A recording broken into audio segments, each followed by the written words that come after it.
All right, we'll get this kicked off. This is the Safety and Public Works Committee meeting, 6:45 PM, council chambers.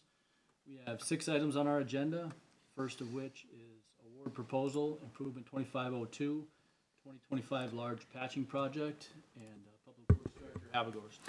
Thank you, Mr. President. We've received 2 proposals for this large patching project. The proposals are attached. And the difference, just FYI, between a proposal and a bid is we are just receiving these proposals. A bid is something very formal, a bid opening, low bid, so forth. So these are proposals. And the low proposal was Anderson Brothers at the amount of $49,940. We projected this project to be about $55,000, and we have the list of the projects that included there. There's other projects that we could have included, but we wanted to make sure that we are within the budget amount, and staff is recommending to award the proposal to Anderson Brothers for the amount of $49,940 for this large patching project. And with that, take any questions? Thank you very much. Any questions or comments of staff? No. Yeah, I just wanted to bring up something to my email here that I sent out. I believe you all got it. So would it be a problem in the future that before we go out for bids on these, because I see it's for next year as well, that we just notify the council, like this is our intention in case there may be some question as to maybe we want to include something, kind of like the,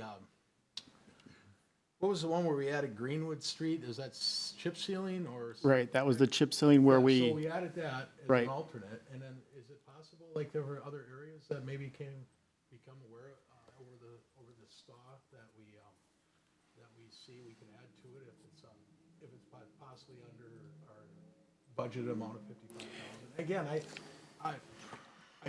I just would have felt more comfortable knowing the streets. Sure. 'Cause I didn't see those in the. Did anybody look to see if I missed it or? no, it was not listed there. And to your point, like that chip sealing or that other project that we had where we listed multiple projects as an add alternate, if you would. And we could do something like that in this type of project also, so that we could get as many projects in here within our budget allotment. So what I was thinking though, do you remember when you went out for proposals or bids on this? Was it back in March or? Oh, no, it was, we just got done. Jesse went out and finished the patch, or the estimating, measuring, because it has to be after breakup. So after all of the frost is out of the ground, because then the heaving and all of that is, now we know exactly what type of patch So work. when did you go out for bids on it? It was 3 weeks ago that Jesse went out, and then, so it was sometime within that window. So you could have brought it to us to say these are the streets. It wouldn't be like too difficult to do that. We could do that, yes. Okay. All right. That's all I needed to know. I would also like that we have this discussion and maybe give staff direction to do that. So but if no other questions, I make a motion to approve. We'll also mention that we'd like to see in the future this brought to the committee and council prior to going on for bids in the future. Thank you. Motion, is there a second? There's a second. I just have one point of clarification here. So when I compared the unit pricing, the 2 unit pricing worksheets, Right, you see one is at $4.30. right. And, That's 726. That math doesn't come out. right. And then the math on the second one doesn't come out either. So I'm just wondering, you can see obviously that the unit pricing is vastly different. One is at $4.30 a yard. One is at $56 a Right. yard. So just help me understand. Yeah. I'm not trying to slow this down. I just don't understand the math. Right. And what, on the first one there, with the $4.30, that individual did it per square foot. So if you times those numbers by 9, you'll get that dollar amount that he indicates off to the side. Okay, that was my question here, if that's what he was doing here. Okay. Right. So Swanson was the 56, right? Was the, The higher one. right, yes, Okay, correct. That's why there's Yep. such a difference of. Right. Okay. But and we actually had an amendment that Jesse just sent out like a few hours ago with that correct price. Unit pricing? Yes, No, it was in Right. one of those emails that you. correct. alluded to. The unit pricing, even by square foot, does not quite come out. It's a little bit off, but I think we're okay. And I talked to Jesse about that, and in the past, our budget amount has been 50,000. So I think they had that in the back of their mind, and they made it just as such. So whether that be right or wrong, but. Any further discussion? Oh, sorry. If not, I'll take a vote. Those in favor say aye. Aye. Aye. Those opposed, same sign. Motion, of course, carries. All right, second item, award contracts, materials testing for construction projects, and Public Works Director Habegor.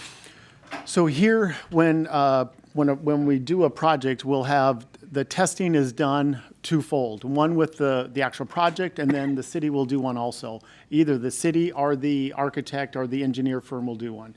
And here, we just need to make sure that everyone is doing their due diligence. We do a backup to their study, making sure everything is within, the normal plus or minus. Some things aren't going to be exactly the same, but at least within the plus or minus tolerances.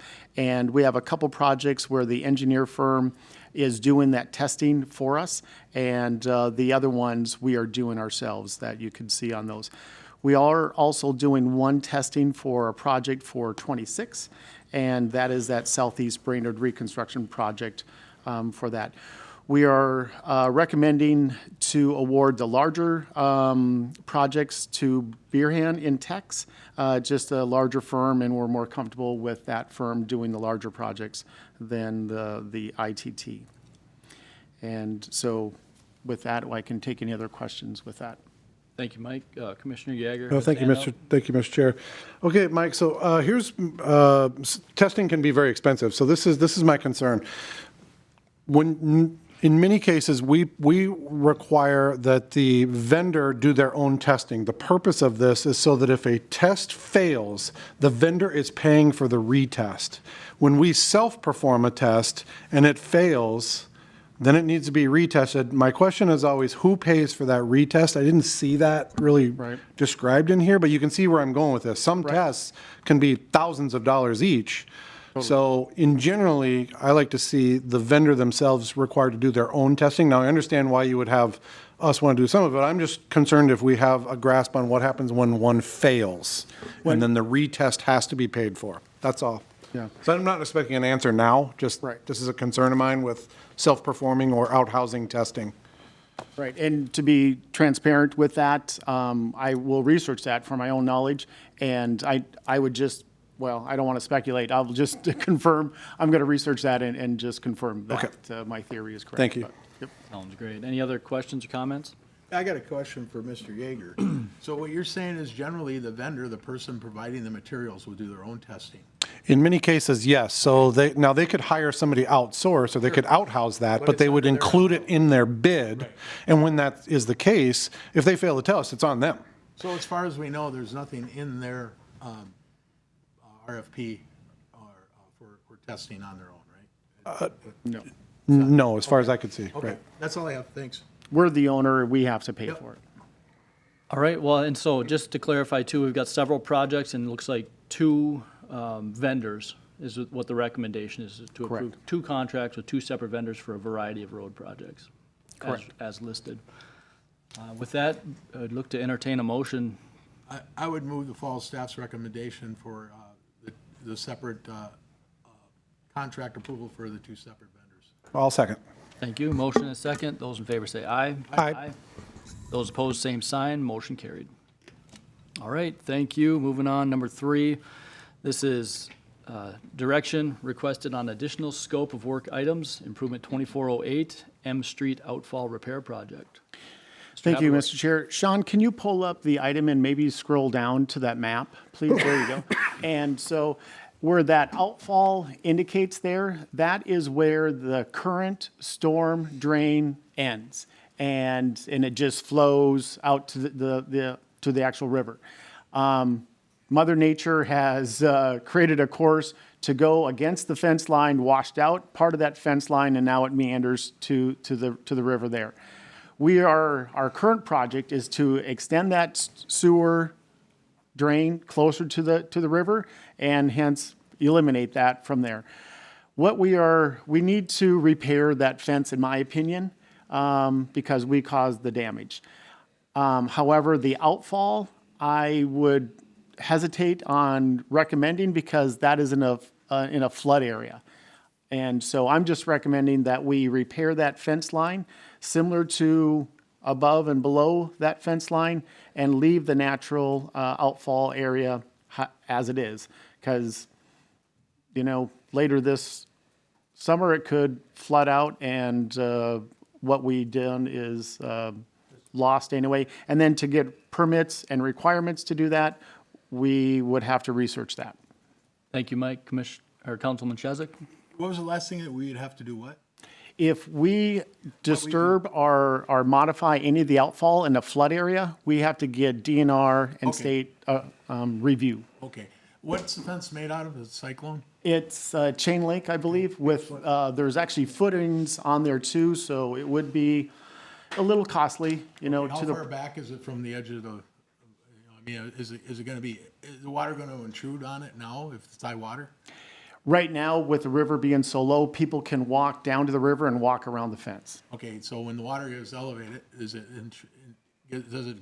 it wash into the fence, the footings of the fence? Mr. Councilman Chesak, I can maybe clarify too. Are you saying with the high water mark? Does the high water mark reach the fence? I don't believe, when the river's at its highest, does it Yes, touch it will. the fence? It Okay. will touch the fence, yes. Okay, but our outfall project had damaged the fence, that's what caused it? Yes. Okay. It's a pretty significant ravine. All right, that's all I got, thanks. Councilman, Real quickly, has the landowner spoke to us at all about the outfall repair? No, I have brought it to his attention, and he would like to meet with me when we have a decision one way or the other. But he didn't voice a position one way or another on whether or not Yes. we should fix the outfall? Yes, Okay, what well, was it? he's just indicated the fence, Okay, and he's gave us a couple options to fix the fence. I'm recommending that we do it with the actual project, and we do it to the standards of how the fence is currently right now.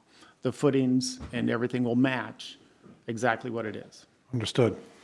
I just had a comment more or less, when I talked to staff about this in previewing the meeting, obviously we got our pipe that we're gonna be redoing, that's led to this issue, damaging the fence. And then the question is, to me, that's pretty straightforward. We're doing the pipe already.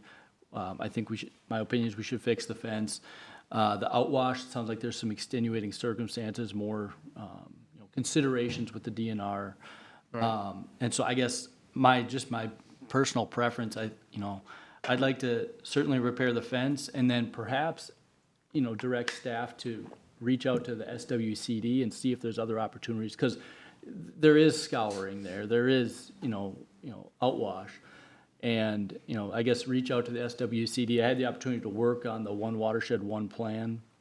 And that plan that the county had, or SWCD has in place, does open communities up to additional funding, such as we utilize for the Little Buffalo Creek Oh, okay. gully remediation. I believe that came through One Watershed. So there might be an opportunity to seek funding to further remedy it. But as far as our action tonight, I guess, I think the fence would be appropriate. Very good. With that, Mr. yeah. Chair, what did you mention about lead? If I said lead, I misspoke. I don't believe I did. Okay, it had something to do with, well, that's okay. If you don't think you said it, then you probably didn't say it. Okay. I would move to approve this request by staff and then just include the repair of the fence to their recommendations. Just the fence, is that correct? They're to repair just the fence, not the outwash. Not the outwash. I'll second. All right. Motion and a second. Those in favor say aye. Aye. Those opposed, same sign. Motion carried. All right, our fourth item is to approve final payment and project acceptance, Police Department HVAC replacement, and Public Works Director Habegorst. Yes, thank you. I did talk to the chief about this project, and the big thing is that we had a final walkthrough there, and the AC HVAC system everything is working properly. And like the library project, we failed to do a balancing project, or, getting both those units working in sync. They actually did that here, so I was pleased to hear that. And so we always keep a little percentage out after the project is finished. We do a final walkthrough, and then we will release that final amount to them. And everything is good. The police chief is happy with the project and all the staff, and we are recommending final approval. All right, thank you. Any questions, comments on this item? If not, entertain a motion to approve. I'll make a motion to approve the final pay to Thean for the amount of $17,400. Second. And motion and a second. Any discussion? Sorry. Hearing none, those in favor say aye. Aye. Those opposed, same sign, and motion carries. All right, our fifth item, direction requested on annual MS4 public meeting. Mr. Havergorst.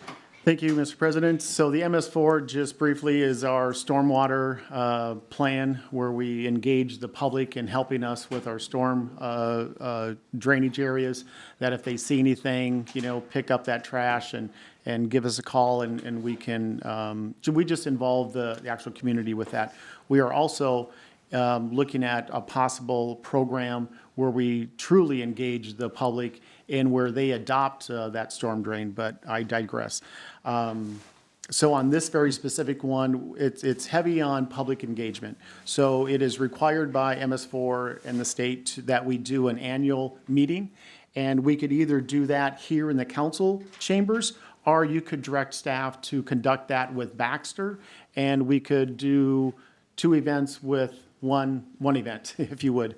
And that's what staff is recommending, is that we just combine both of them. With Brainerd and Baxter, we have one staff person that is shared through both local governments, and it's going well. But again, if the city council would like to have their own meeting, we can definitely do that. That's totally fine.